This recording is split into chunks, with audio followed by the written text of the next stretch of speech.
আরে আরে এটা কি ফেলে দিলাম আমরা জলের মধ্যে। তো hello guys, welcome back to another video. So তোমরা যেরকম কি আগের পার্টগুলোতে দেখেইছিলে আমরা এসেছি সুন্দরবনে। সো আজকে হচ্ছে ডে 2। সকালে ঘুম থেকে ওঠার পর প্রথমেই আমরা রেডি হয়ে নিলাম, রেডি হয়েই গেলাম ঘাটের দিকে। সো এটা হচ্ছে আমার আজকের আউটফিট। তোমরা কমেন্টে জানো আমাকে কেমন লাগছে। দেন আমরা ঘাটের দিকে এগোতে লাগলাম। আমার বোনের মনে পড়লো যে ও নিজের চশমাটা রুমেই ফেলে এসছে। আবার আমরা ব্যাক করলাম রুমে চশমাটা নেওয়ার জন্যে। তারপরে আমরা বোটে চড়লাম। এই দেখো এখানটায় এরা ডাব বিক্রি করছে, যেরকম কাশ্মীরে হতো, আমরা গেছিলাম তখন এরকম বিক্রি হচ্ছিলো বোটে জিনিস সেরকমই।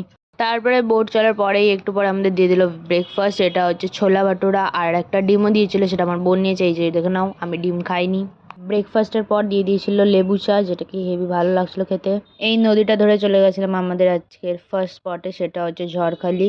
তো ওখানে পৌঁছে আমরা ফার্স্টে দেখলাম সুন্দরী গাছ। এই দেখে নাও সুন্দরী গাছ, যার নামেই সুন্দরবনটা পড়েছে। তারপরে আমরা অনেক রকমের গাছপালা দেখলাম, গাছের সম্পর্কে জানলাম, শ্বাসমূল ঠেসমূল সব দেখলাম, যেগুলো ছোটোবেলায় পড়েছি জিওগ্রাফিতে, সেই সবগুলো আমরা দেখলাম আজকে। পুরো ভিডিও দেখার জন্য সাবস্ক্রাইব করে নাও। দেখা হচ্ছে পার্ট 5-এ।